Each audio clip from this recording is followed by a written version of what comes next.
Bonjour fidèles téléspectateurs et bienvenue sur votre mission Parlons Jeunesse Magazine, l'émission du moment qui fait parler librement la jeunesse. Alors nous allons continuer un tout petit peu avec le sujet sur la taxe RAM. Vous allez comprendre que c'est une suite d'idées.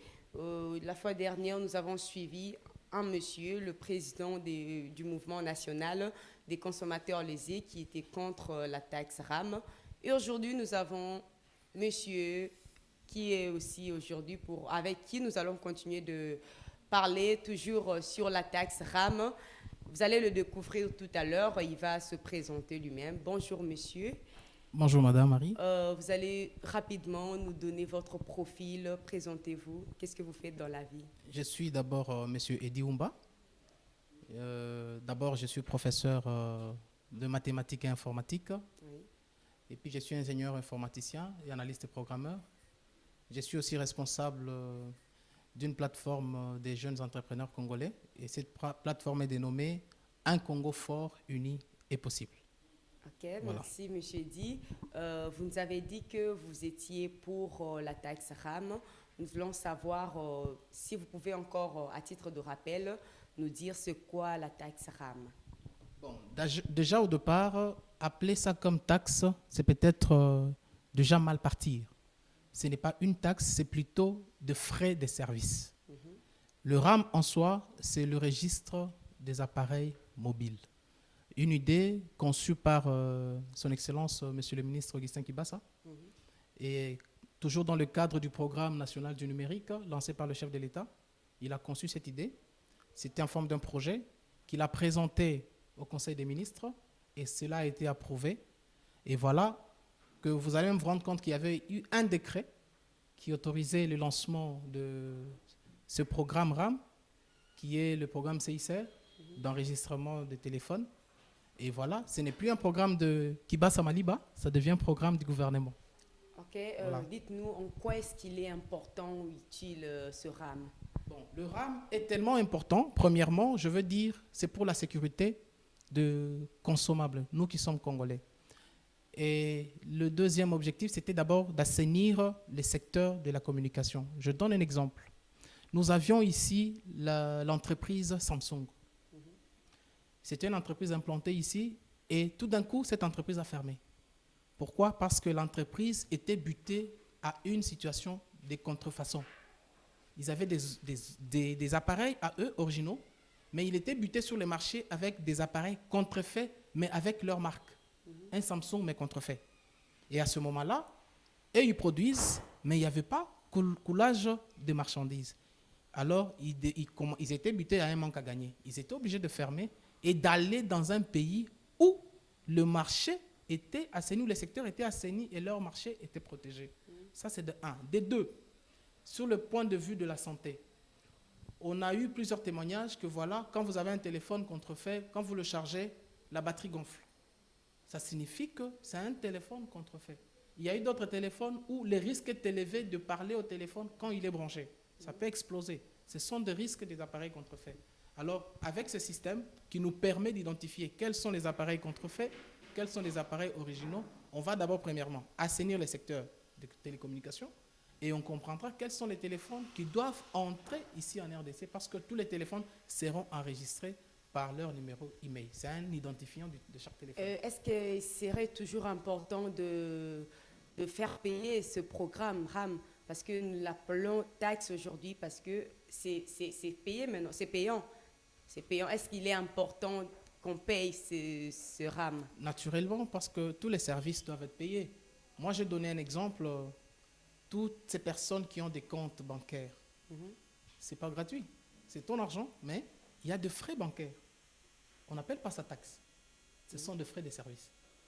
Aujourd'hui, il y a des gens qui roulent sur des voies routières. Je prends par exemple sur la nationale vers le Congo central. Vous êtes obligé de payer votre péage. Ce n'est pas une taxe, ce sont des frais routiers. Donc, quand il y a un service qu'on propose pour le bien de la population, les frais qu'on demande, d'ailleurs, moi je crois que c'est même trop dérisoire. Ce même service se trouve en Turquie. En Turquie, ça se fait payer 50 dollars l'année. Dans un autre pays, je crois la Tunisie ou le Maroc, c'est 12 dollars l'année. Nous, on nous demande 7 dollars Et 7 dollars pas pour tous les téléphones, seulement les téléphones 3G, 4G. Non, c'est avec 2G aussi. Téléphone 2G, c'est 1 dollar.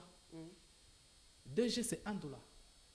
Mais par rapport à la situation actuelle du pays, à la vie sociale de notre pays, est-ce que tout le monde serait à mesure de payer ce programme RAM? Oui, Prenons l'exemple d'une maman qui vend peut-être du pain, qui est peut-être au village, mais elle utilise quand même un téléphone mobile. Et vous allez nous dire, elle sera en mesure de payer cette taxe à chaque mois, ou soit j'apprends que c'est après 6 mois, chaque 6 mois. Est-ce que tout le monde sera en mesure de les payer dans notre pays? Je crois que oui, et même très facilement. Pourquoi? Parce que on ne prélève même pas 7 dollars du coup. Vous avez dit que vous-même venez de le dire, c'est pendant 6 mois. Quand vous faites 7 dollars divisé par 6, vous avez 1,17 $. Si on essaie de convertir, on ira par exemple à 117 unités le mois. Et par mois, vous prenez les 117, vous pouvez les diviser par 30. Vous avez une affaire de 0,0 quelque chose par jour. Donc c'est très dérisoire. Quelqu'un qui a mesure d'acheter un téléphone de 10 dollars, c'est-à-dire 2G, il peut payer 1 dollar pour 6 mois. Donc il faut... Si c'était un programme qui ne, comment je vais dire, qui ne laisse pas la population, il n'aurait pas eu des contradictions par rapport à ce programme. Non, je ne pense pas. Ça ne laisse pas la population. Je crois même que des gens qui passent pour dire, non, voilà, c'est un programme qui vient léser la population, c'est un programme qui vient arnaquer le peuple et tout. Moi, je crois peut-être qu'il y a peut-être déficit d'information. Ça, c'est peut-être ça. Mais en réalité, moi, j'inviterais à tous les jeunes qui passent pour dire que voilà, c'est un programme qui vient encore créer une charge sur la population. Je leur demande, au besoin, de voir les ministres, parce que c'est un ministre très ouvert. Moi, j'ai même vu dans des médias, certains jeunes sont partis voir le ministre. Le ministre a eu à s'entretenir avec la jeunesse. Il les a expliqués de vive voix. Il les a expliqués, le bien fondé. Et d'ailleurs, ces jeunes se sont même portés garants de faire une large diffusion. Donc moi, je crois que... C'est là aussi que se pose le problème, parce qu'il n'y a pas eu une vulgarisation du message, la mauvaise compréhension. Vous ne pensez pas qu'il faudrait peut-être multiplier des publicités, parce que par rapport à notre pays, les gens comprennent facilement avec des publicités, multiplier des conférences débats avec les jeunes, parce qu'une fois les jeunes comprennent la chose, ils pourront bien vulgariser le message à la cité. Vous ne voyez pas que c'est ce qui pose le problème? Je venais de dire moi-même qu'il y a un problème, peut-être un déficit de communication. Mais le programme en soi, le RAM, moi je crois que c'est made in Congo. Donc nous devons savoir que c'est une innovation que le gouvernement, Ilunkamba, nous a produit et nous devrions en être fiers. Moi je crois qu'aujourd'hui, je serais très fier de donner mes 7 dollars à mon pays pour un développement. Aujourd'hui on parle de Parce que vous l'avez facilement, peut-être. Non, 7 dollars pour 6 mois. Oui. Non, on n'est pas aussi pauvre que ça. On n'est pas aussi pauvre que ça. Si tu peux t'acheter un téléphone de 10 dollars et que tu peux communiquer, c'est que tu peux t'en procurer quelques unités. Je n'ai pas dit que tout le monde est trop riche ou tout le monde est trop aisé. Je connais la situation de mon pays. Et je connais ce que traversent nos mamans, surtout nos mamans maraîchères. Nous connaissons. Mais néanmoins, ces mamans-là peuvent envoyer leurs enfants à l'école. Mais pour préserver... D'ailleurs, aujourd'hui, nous sommes dans le combat de lutter pour réduire le coût de la communication. J'ai suivi mon bien-aimé, je crois, Joël, la fois passée. Il a parlé de l'arnaque et tout, en disant même que la communication à Paris est de 14 euros, si je ne l'avais pas bien, par mois. C'est faux. Nous avons circulé. Tu peux voir quelqu'un à Paris, en week-end, il achète une carte de 10 euros. Vous parlez, ça s'épuise. Et la semaine prochaine, il fait la même chose. Communication, sans compter l'Internet. Il est aussi vrai que le coût de l'Internet à Paris est très réduit par rapport à nous. Ça s'explique pourquoi. Parce qu'ils ont des infrastructures numériques de base déjà placées. Ça peut loger la 5G, ça peut loger la 4G, ça peut loger la 3G.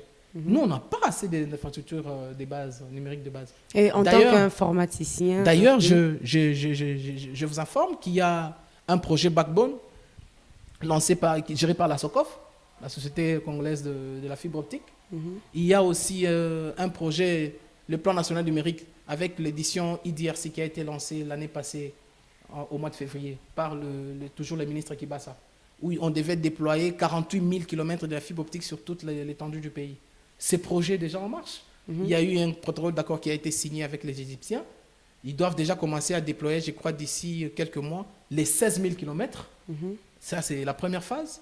Et on doit achever, continuer avec les programmes jusqu'à atteindre les 48 000. Mais on a besoin de moyens. Les pays ne se développent pas dans la gratuité. Non, mais vous avez besoin de moyens. Bien sûr, on a besoin de moyens. Mais il faut vous rappeler une chose aussi. RAM, aujourd'hui, nous allons payer le frais pour s'enregistrer sur ce programme RAM. Vous n'allez pas me dire que c'est une première taxe qu'on a eu à payer dans ce pays. On a eu à payer beaucoup de taxes. Déjà, à partir de l'achat de téléphone, vous savez qu'il y a quand même des taxes que la population paye sur l'achat des appareils mobiles. Et qu'est-ce qui prouve que c'est les frais qu'on paye pour RAM qui va faire en sorte que nous puissions améliorer peut-être la qualité de la communication ou la qualité de la fibre optique?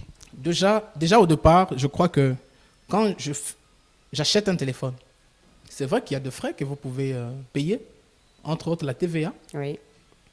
Tu es à la phase d'acquisition de ton téléphone. Ce n'est que normal que vous puissiez payer. Ici, le système RAM concerne, d'ailleurs, je vais vous dire une autre grande importance, l'identification des téléphones. Le RAM permet même à l'ARPTC de connaître la géolocalisation de tous les téléphones mobiles. Est-ce que vous savez qu'avec nos entreprises de téléphonie mobile, on est en système de collaboration de déclaration? Ce sont eux qui viennent nous déclarer, qui viennent déclarer au gouvernement que, voilà, nous avons par exemple autant d'abonnés. On n'a pas un système de contre-vérification. Mais le RAM est là. Tout téléphone qui va se connecter, il est identifié automatiquement. Tout téléphone. Et on saura maintenant une géolocalisation réelle. On aura une géolocalisation réelle des téléphones qui sont connectés en RDC. À ce moment, on saura, voilà, on a combien de téléphones qui œuvrent en RDC. On a combien. À ce moment, on va confronter, quand ils viendront avec leur déclaration, on saura quoi. Je te révèle quelque chose. La fois passée, au lancement, avant qu'on lance RAM, Vodacom a déclaré qu'il avait 8 millions d'abonnés. Seulement. Et après le lancement du RAM, quelques mois plus tard, il vient encore donner une deuxième déclaration qu'il avait 12 millions d'abonnés. Alors je me demande d'où venaient les 4 millions. Donc nous, les Congolais, nous devons nous réveiller. On est dans un système où nous devons révolutionner. Nous ne sommes plus dans un système où on parle de la révolution de la modernité sous forme d'un slogan. Non, on est maintenant dans un système où nous devons travailler. Les Congolais doivent se serrer les coudes. On vient avec des innovations, soutenons-les pour qu'on aille de l'avant. On a besoin, s'il vous plaît, on a besoin de réduire les coûts. Il faut qu'on ait des infrastructures qui vont loger. On a besoin de l'Internet, même dans les fins fonds. On a besoin de ça. Je te révèle quelque chose. Nos entreprises, nos partenaires des téléphonies mobiles, il y a 20 ans, dans leur cahier des charges, il était dit que dans 20 ans, ils devaient déployer les réseaux à travers l'étendue, tous les territoires nationaux. 20 ans après, on entre en contact avec eux, ils disent non, on n'a pas pu parce que, premièrement, le faible revenu de la population, ils ne savent pas récupérer leur capital d'investissement. On ne sait pas vérifier ça. 2, il n'y a pas d'infrastructure routière pour déployer les matériels. Ça, c'est une évidence, on n'a pas de route. 3, faible production d'électricité. Ça aussi, c'est vrai. Oui. Et cette responsabilité incombe à qui? Aux autorités? Finalement, on était obligé d'endosser. Mais alors, pour pallier à ça, il faut créer des systèmes qui vont renflouer les caisses de l'État. Je donne un exemple. Avec Matata, il y a eu la TVA. Qui s'est opposé? Aujourd'hui, la TVA continue à être payée. Même vous payez la TVA. Chaque chose que nous achetons au marché, tu achètes une chemise, tu achètes un polo. Et c'est pourquoi nous allons toujours continuer à multiplier des taxes, parce que l'autre a fait et l'autre aussi doit faire. Un pays se développe avec des taxes. Les premières richesses d'un pays, ce sont les ressources humaines. Mais si ces taxes-là aussi produisent quelque chose de bon, parce que les taxes, que vous avez évoqué le problème de l'électricité, est-ce que nous manquons réellement l'électricité ici à Kinshasa ou en RDC? C'est dû à quoi? Je ne suis pas technicien d'électricité. Je parle des problèmes qui sont là. Je ne vais pas parler au nom de la SNEL. Je parle sur RAM. Il est vrai que ce sont des problèmes réels qu'il faut corriger rapidement. Mais moi, j'ai donné par rapport aux raisons que ces opérateurs nous ont fournies. Et nous avons concédé. C'est vrai. Donc, quand je parle de nous, c'est-à-dire nous, Congolais, représentés par notre gouvernement. C'est comme ça. Mais quand il y a quelque chose, une innovation du genre RAM, quand je parle du RAM, je te dis, c'est quelque chose qu'il faut soutenir. Le RAM, ça permet autre chose, même la géolocalisation. Quand on vous localise, vous êtes enregistré. On vous localise partout où vous êtes. On peut localiser votre téléphone. Aujourd'hui, il y a des vols de téléphone en désordre. Si tu as ton numéro email, dès qu'on vole le téléphone, je pars, je déclare que mon téléphone a été volé. On ferme le téléphone, ça devient un jouet. Il n'aura même pas accès à la mémoire du téléphone. Il y a certaines personnes aujourd'hui, ils ont presque leur vie privée dans les téléphones, dans la mémoire du téléphone. Mais quand on vole le téléphone, vous allez déclarer ça, on bloque le téléphone, donc la personne n'aura même pas accès, même à la mémoire du téléphone. Et dans le cas où il y a certaines personnes, dont les personnes qui s'enregistrent même au niveau des SIM, je ne sais pas si l'identification, ça sera au niveau de téléphone, soit au niveau de la SIM d'abord, répondez. Là, c'est une bonne question. Au fait, on enregistre les téléphones. Quand vous avez un téléphone original, avec une SIM, là, l'enregistrement se fait automatiquement. Dès que vous vous connectez, on enregistre le téléphone. Mais si vous remarquez que vous avez un téléphone multi-SIM, à ce moment-là, par exemple 2 SIM, c'est-à-dire votre téléphone a 2 emails. Donc, le premier emplacement, c'est email 1. Et vous allez aussi introduire, vous allez sur le site RAM. Et quand vous voyez, il y a un endroit email 1, téléphone. C'est le consommateur qui doit le faire lui-même. Et au cas où ce n'est pas tout le monde qui maîtrise la technologie. Non, ce n'est pas compliqué. Vous entrez, chacun aujourd'hui, je sais que même si vous allez dans un cybercafé, tout le monde, on n'est pas aussi analphabète que ça. On n'est pas aussi analphabète que ça. Si vous ne connaissez pas, vous pouvez contacter quelqu'un de la famille. On ne peut pas avoir une famille où il n'y a personne qui maîtrise l'informatique. De nos jours, je crois que si quelqu'un dit que chez moi, il n'y a personne, c'est même une injure sur une famille. Le jeune d'aujourd'hui qui comprennent, qui n'est jamais parti à l'école, mais quand tu les vois toujours jouer aux jeux électroniques. Donc c'est une génération éveillée et qui s'adapte facilement à la chose dans la nouvelle technologie. Donc vous avez 2 SIM, email, emplacement 1, vous mettez le numéro de la SIM 1. Email, emplacement 2, vous mettez le numéro de la SIM 2. Si vous en avez 5, 6 comme ça, vous déclarez tout le numéro et vous envoyez au système.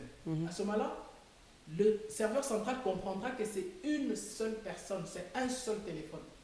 À ce moment-là, la première SIM, soit vous-même vous déclarez que vous allez commencer à payer sur la première SIM ou sur la deuxième SIM. C'est sur cette SIM-là qu'on va commencer à prélever le frais du RAM. Ce n'est pas sur toutes les SIM. Non. Comme j'ai entendu la fois passée que voilà, on fait payer les SIM. Non, donc c'est une désinformation. Moi, je dirais même que cette désinformation entre dans le cadre du mensonge. Mentir au peuple congolais, c'est un manque de respect notoire. Et au cas de vol, si peut-être on volait à quelqu'un son téléphone, il déclare, vous allez le repérer à partir de la SIM enregistrée? Non. Pas à partir du téléphone. Du téléphone, parce que quand vous enregistrez, votre téléphone qui est enregistré, c'est avec la SIM. Parce que c'était une préoccupation d'un jeune aussi. C'est pourquoi je dis, vous avez numéro, emplacement, email et numéro de téléphone. Donc c'est associé. Mais on enregistre les téléphones. Et quand vous allez déclarer en donnant votre numéro email, on ferme, on bloque les téléphones. Donc, même la mémoire, tu n'auras pas accès. Mais au cas où, l'avantage c'est quoi? Si vous retrouvez encore les téléphones, par exemple, les enfants auraient déplacé le téléphone, vous avez déclaré que ça a été volé, et après avoir fermé, vous récupérez les téléphones, vous pouvez encore partir à ce moment-là avec vos identités. Non, voilà, j'ai retrouvé mon téléphone et donner encore email. On va débloquer. Voilà, je vois que je suis en face de moi. Je suis en face d'un informaticien qui maîtrise bien son domaine. Vous nous avez parlé de votre plateforme. C'est encore quoi? Rappelez le nom de la plateforme. Donc Congo Fort Uni est possible. Voilà. Pourquoi seulement ce nom, un Congo Fort Uni, c'est possible? En fait, déjà, je me suis inspiré je vais dire, des générations passées où la jeunesse servait de marchepied de certaines personnes pour se propulser. Ok. Il faut qu'aujourd'hui, la jeunesse se sente concernée. Que la jeunesse prenne des choses en main et comprenne que demain, c'est moi qui dirigerai ce pays. Que demain, c'est moi qui gérerai ce pays. Alors, nous devons déjà initier les jeunes, que nous sommes déjà, responsabiliser les jeunes. Et même quand quelqu'un animé de mauvaise foi reviendrait vers les jeunes pour leur dire, voilà, fais ça, pour faire quoi que ce soit. Et si ça n'entre pas dans le cadre du développement de ces pays, dans le cadre de faire la force de ces pays, ou dans le cadre d'unir ces pays, nous allons carrément lui barrer la route. Et comment procédez-vous pour sensibiliser toute cette jeunesse pour atteindre une grande popularité? Non, bon, nous avons des chargés de communication, des mobilisations. Ils passent de temps à autre dans nos médias. Oui. Et nous avons aussi notre siège national à côté de Royal. C'est toujours là-bas. Mais on continue encore à mobiliser. Nous avons plusieurs jeunes qui sont intéressés, même sur Facebook. Il y a la plateforme sur Facebook, c'est au public. Il y a des gens qui viennent toujours nous contacter, donner des idées. Il y a des projets. D'ailleurs, je gère même plusieurs startups là-bas, dans notre plateforme. Il y a beaucoup de jeunes qui ont proposé des logiciels dans beaucoup d'entreprises, qui sont même déjà opérationnels. Et moi, je suis très content. Donc, vous êtes beaucoup plus, vous abordez beaucoup plus les sujets sur l'entrepreneuriat. L'entrepreneuriat, oui. OK. Par rapport toujours à RAM, vous pouvez dire un mot à ces gens-là qui contestent à ce programme. J'ajoute oui. un aspect pour ceux qui concernent toujours l'entrepreneuriat. Oui. Et nous avons aussi encore, toujours dans le même cadre, Congo Fort Uni est possible, nous encadrons aussi certaines mamans. Ah bon? Oui, certaines mamans qui ont besoin de peut-être d'un petit commerce. Elles viennent, on les forme d'abord, on leur donne un fonds de départ, nous les encadrons, nous suivons petit à petit. Si on trouve que voilà, avec des bénéfices, elle peut déjà nous rembourser notre capital d'investissement, on la laisse continuer avec le business, on récupère seulement notre capital, on commence avec d'autres mamans. Donc vous êtes là pour financer, je peux dire, les projets de gens aussi? En quelque sorte. En quelque sorte. Ouais. Ok, je voulais dire sur la taxe RAM, vous pouvez dire quelque chose à tous ces gens-là qui n'ont pas encore compris c'est quoi RAM et à tous ces gens-là il y a aussi des gens qui comprennent mais qui font semblant de comprendre et à ces gens-là qui contestent ce programme RAM, dites-leur. Moi je dirais au peuple congolais, ne cédons pas à la manipulation. Beaucoup de pays, tous ces pays que nous envions, ce sont des pays qui se sont développés avec des taxes. Aucun pays ne se développe avec de l'argent emprunté. Aucun pays ne se développe avec des dettes. Le pays se développe avec ses propres ressources. Et les premières ressources du pays, ce sont les ressources humaines. Plus il y a des gens qui travaillent, plus il y a de l'argent dans des caisses. Plus il y a des gens qui chôment, moins il y aura de l'argent dans des caisses.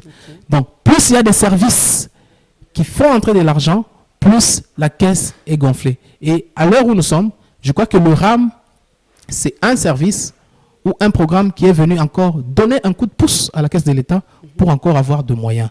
Alors, c'est pourquoi j'appelle à la conscience de tous les Congolais, tous celui qui s'identifient en tant que tel, de soutenir ce programme. Approcher ces gens-là qui contestent le programme pour leur faire comprendre que voilà, c'est ça RAM, c'est ça, leur montrer les avantages de RAM au lieu peut-être de les laisser comme ça. Non, on ne laisse personne. Le RAM, ce n'est pas une affaire privée. C'est pourquoi je disais c'était une conception du ministre Kibasa, mais dès lors qu'il a présenté cette conception au Conseil des ministres et que ça a été adopté, il devient un programme du gouvernement. Donc c'est un programme de tout Congolais. Ce n'est pas une affaire privée. Moi, tout ce que je veux demander à nos jeunes qui n'ont pas encore compris ce programme, ils peuvent approcher le ministre Augustin Kibasa.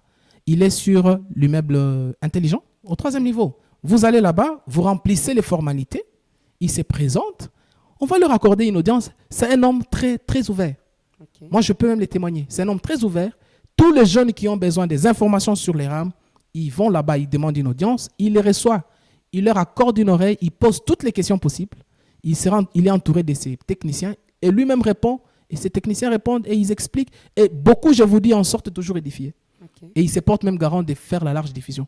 Moi, je crois qu'au lieu de rester dans son coin et critiquer et faire ceci, et il pense même que Kibasa est venu pour se faire de l'argent. Moi, franchement, des fois, ça m'indigne. Voilà. Tout le monde ne passe pas là-bas pour se faire de l'argent. Ok, merci. Un politicien n'est pas un commerçant. Voilà. Voilà. Merci beaucoup. Vous avez suivi l'éclaircissement sur le programme RAM. On nous a dit que ce n'est pas une taxe, c'est un programme, c'est juste des frais qu'on est en train de payer pour des services. Ouais, voilà, pour faciliter à bien gérer l'identification des appareils mobiles. Alors, à tout celui qui ne comprend pas le programme RAM, il est demandé d'approcher ceux-là qui ont la maîtrise sur la matière. On va vous expliquer c'est quoi le programme RAM et n'hésitez pas, ne soyez pas aussi complexés pour approcher ceux-là qui maîtrisent bien la matière. Dites-nous, Monsieur Eddy, nous pouvons savoir comment se fait le paiement du taxe RAM. Bien.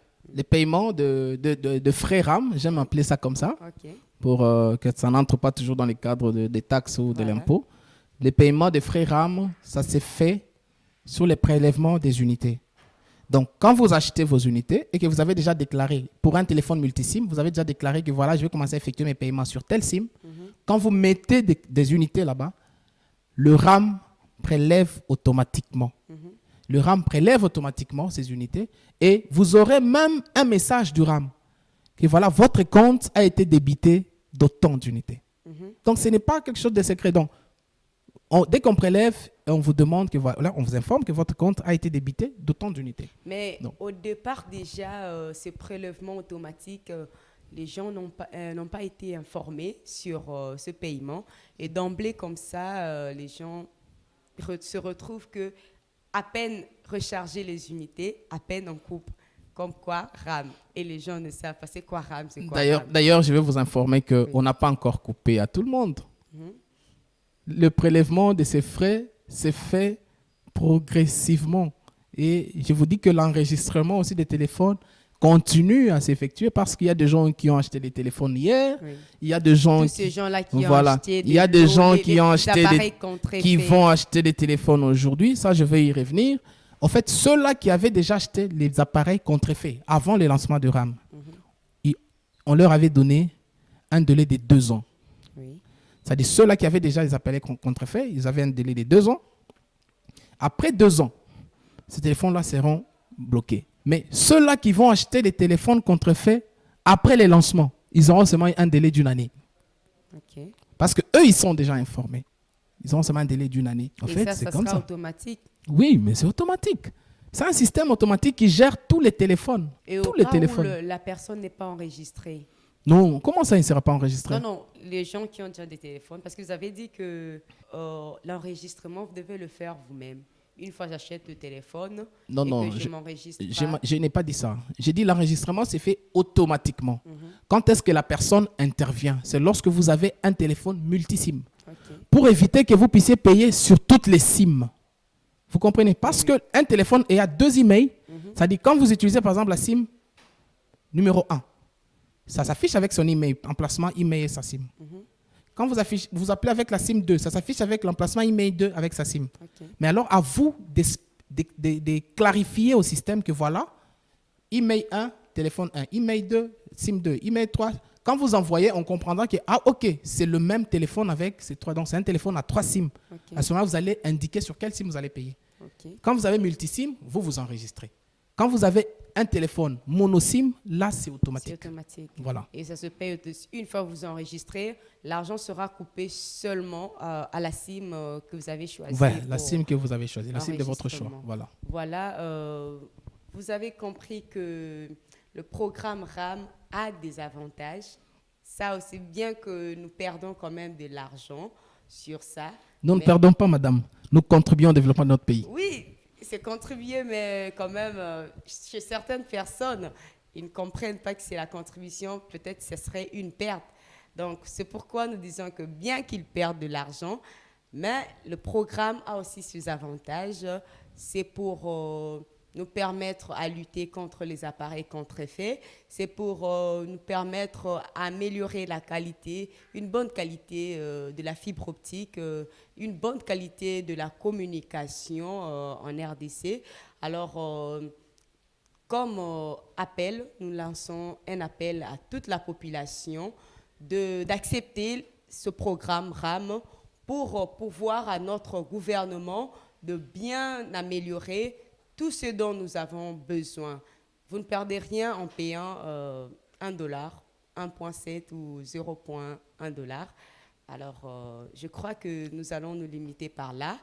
$1 pour le 2G. Pour le 2G et $7 pour 4, 3G et 5G. 4G, Voilà. selon le type du téléphone. Voilà. Alors, je crois que nous sommes à la fin. Vous avez bien compris le sujet.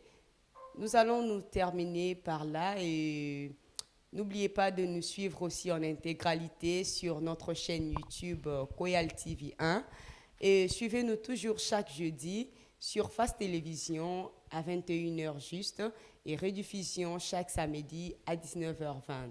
Nous allons nous séparer. Si Jésus ne revient pas, vous et moi, nous voyons-nous à la séance prochaine. Merci, bye.